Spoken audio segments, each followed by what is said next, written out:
Time is in His hand, beginning and the end, beginning and the end. Oh, the God has dreamed what the Spirit sound, the lion and the dead, the lion and the dead. How can Saka see me? How can Saka and always see? How can Saka? Oh, how can sing with me? How can Saka? Oh, see how can Saka? Let us sing from the beginning. The splendors of the King, the Lord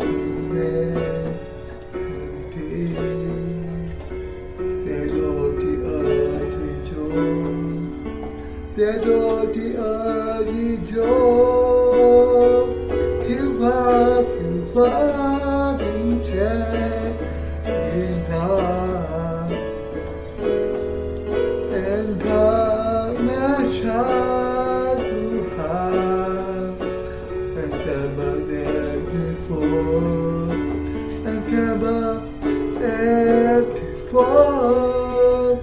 How can God be with me? How can God and always see? How can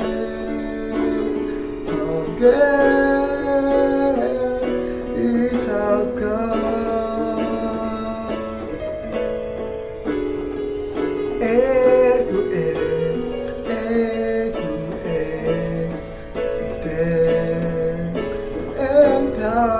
And time is in His hand, beginning and the end, beginning and the end.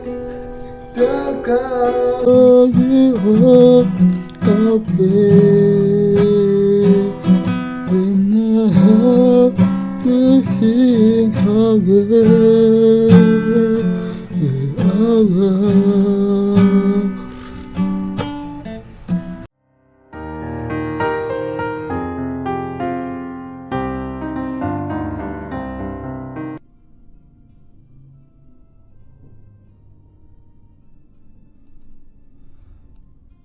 Mari kita memiliki iman yang berjuang. Wahyu 7 ayat 1-17. Orang Kristen zaman sekarang harus mengerti kebenaran Alkitab secara tepat. Secara khusus, melalui firman Wahyu, kita harus memiliki pemahaman yang benar tentang pengangkatan orang-orang kudus dan hidup dengan iman yang benar. Pertama-tama, kita harus menyadari bahwa pengangkatan akan terjadi di tengah-tengah masa kesengsaraan besar, sedikit waktu setelah 3,5 tahun pertama dari masa yang 7 tahun itu. Gereja-gereja dan orang-orang kudus dengan demikian harus memiliki iman yang berjuang di akhir zaman untuk menggenapi kehendak Allah untuk membebaskan manusia dari dosa seperti yang direncanakannya di dalam Yesus Kristus. Allah mengizinkan semua aktivitas antikristus untuk menggenapi kehendaknya. Masa di mana antikristus akan bertindak aktif adalah masa 3,5 tahun pertama dari masa kesengsaraan besar. Allah mengizinkan antikristus untuk dengan kejam mengejar tujuannya di masa ini. Apa sebabnya? Karena untuk menggenapi kehendaknya yang besar yang direncanakan bagi kita, Allah harus mengikat iblis di lubang yang tidak berdasar, dan untuk itu Tuhan sendiri harus kembali ke dunia ini dalam rupa manusia. Inilah sebabnya Allah mengizinkan antikristus untuk dengan penuh kuasa menjalankan aktivitasnya selama 3,5 tahun pertama dari masa 7 tahun kesengsaraan besar. Allah memberikan kepada semua orang firman-Nya yang membebaskan dari dosa dan memberikan hidup kekal, dan untuk menggenapi firman yang direncanakannya tentang kesengsaraan besar. Di dalam pembacaan kita ada tertulis, kemudian daripada itu aku melihat 4 malaikat berdiri pada keempat penjuru bumi, dan mereka menahan keempat angin bumi, supaya jangan ada angin bertiup di darat, atau di laut, atau di pohon-pohon. Allah juga merencanakan untuk membebaskan 144.000 orang Israel dari kebinasaan, karena ia sudah berjanji kepada Abraham bahwa ia akan menjadi Allahnya dan keturunannya. Untuk menggenapi janji ini, Allah akan memberikan anugerah keselamatan darinya kepada bangsa Israel dan membebaskan 144.000 dari keturunan Abraham di akhir zaman. Untuk memberikan kepada orang-orang kudus kerajaan 1000 tahun dan langit dan bumi baru, Allah pasti akan membiarkan terjadinya kesengsaraan besar terjadi di dunia ini. Setelah masa antikristus di masa kesengsaraan besar, Allah kemudian akan menangkap iblis dan menguncinya di dalam lubang yang tidak memiliki dasar. Alasan mengapa Allah membiarkan munculnya antikristus dan kesengsaraan besar adalah untuk menggenapi janjinya menyelamatkan bangsa Israel dan mencurahkan anugerah kehidupan kekal darinya kepada orang-orang non-Yahudi yang akan mengenakan pakaian putih sepanjang masa kesengsaraan besar. Dengan demikian, kesengsaraan besar dan pemerintahan antikristus adalah satu babak yang harus kita jalani, yang kita harus jalani. Kita harus menyadari bahwa semua yang diizinkan Allah adalah bagian dari rancangannya, untuk menyelamatkan kita dan mengenakan kepada kita anugerah kehidupan kekalnya di dalam kerajaan Kristus. Karena itu kita harus bisa melihat dengan jelas di mana, di masa apa sebenarnya kita sekarang ini ada, dan menanyakan kepada diri kita sendiri, iman yang bagaimana yang harus kita miliki. Iman kita, singkatnya, haruslah jelas dan pasti. Kita percaya kepada firman Allah, dan kita juga percaya bahwa firman-Nya akan digenapi, baik secara fisik maupun secara rohani. Masa ini adalah masa yang sedang menuju kepada akhir zaman. Ketika antikristus dan banyak pengikutnya muncul di akhir zaman, kita harus berjuang melawan mereka untuk mempertahankan iman kita, meskipun harus menyerahkan hidup kita dalam kemartiran. Masa ini sudah semakin mendekat.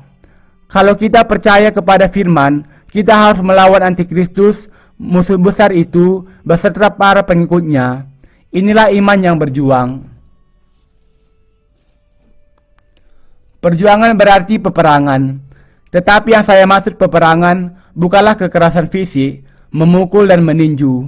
Namun, perjuangan di sini berarti mempertahankan iman tanpa tunduk kepada antikristus, hamba iblis yang akan membawa Injil keselamatan yang diberikan oleh Tuhan kepada kita dan yang akan menganiaya orang percaya.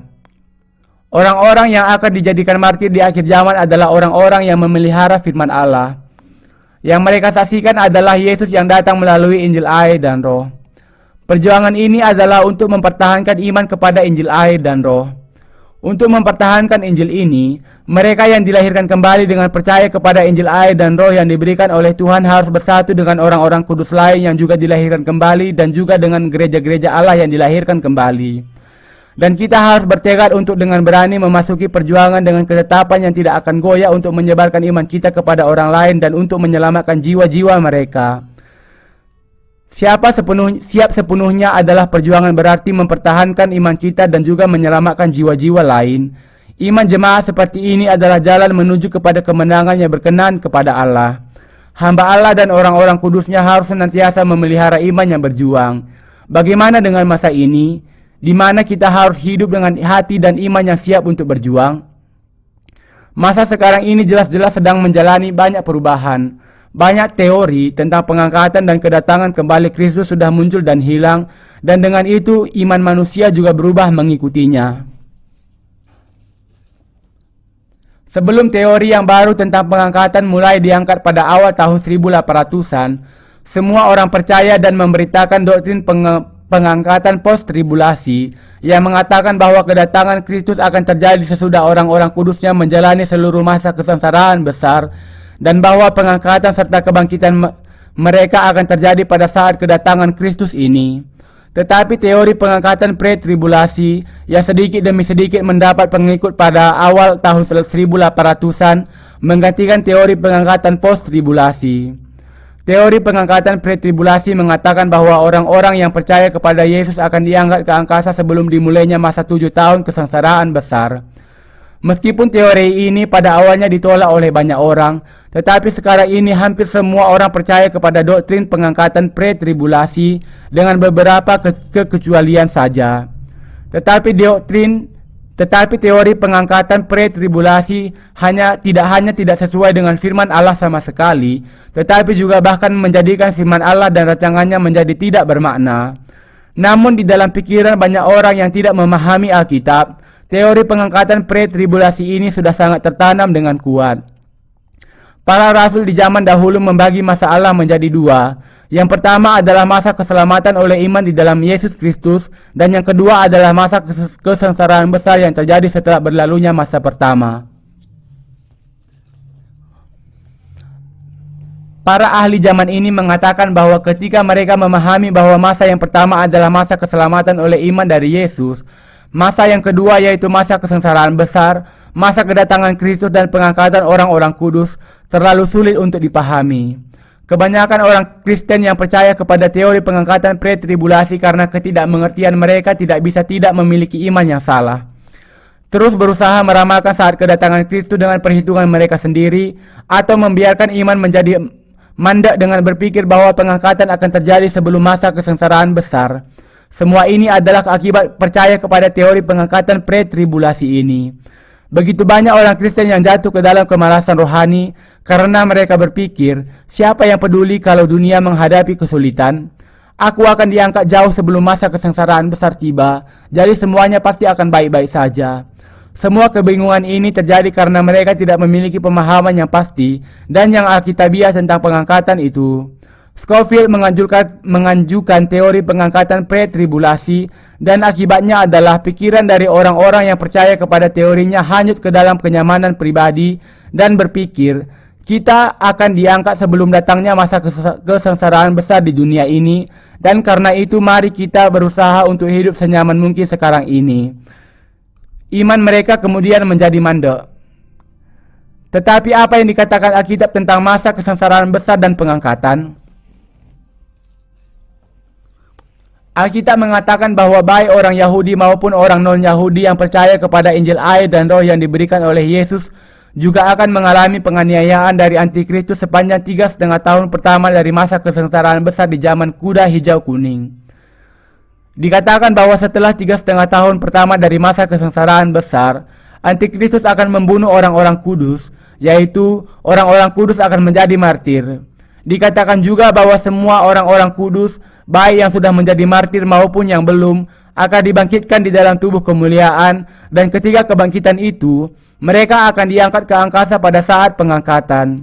Ketika orang-orang kudus diangkat di tengah masa kesengsaraan besar, dunia ini akan berakhir dengan dicurahkannya malapetaka ke-7 cawan. Tuhan kemudian akan datang ke dunia ini untuk menghakimi iblis, Antikristus, dan para pengikutnya. Wahyu 13 mengatakan bahwa mereka yang namanya tidak tertulis di dalam kitab kehidupan akan tunduk kepada Antikristus dan berhala-berhalanya.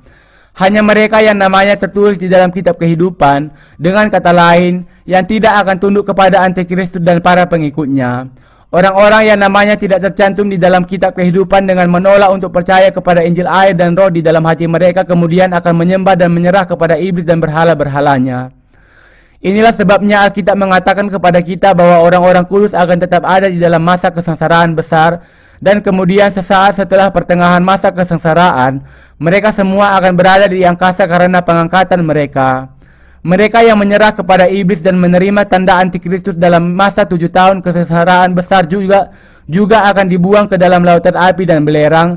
Tetapi mereka yang namanya tertulis di dalam kitab kehidupan dan tidak mau menyerah kepada berhala-berhalanya akan diangkat di pertengahan masa kesengsaraan besar. Pengangkatan yang sebenarnya akan terjadi sesaat setelah pertengahan masa 7 tahun kesengsaraan besar. Catatan Alkitab yang terperinci yang menyebutkan mengenai masa pengangkatan akan dibahas di dalam buku volume kedua yang akan terbit kemudian. Tetapi sekarang banyak sekali orang yang membuat jadwal pengangkatan itu terlalu cepat, memunculkan teori pengangkatan pre-tribulasi, atau sebaliknya ada yang membuat jadwal yang terlalu lambat dan memunculkan teori pengangkatan post-tribulasi.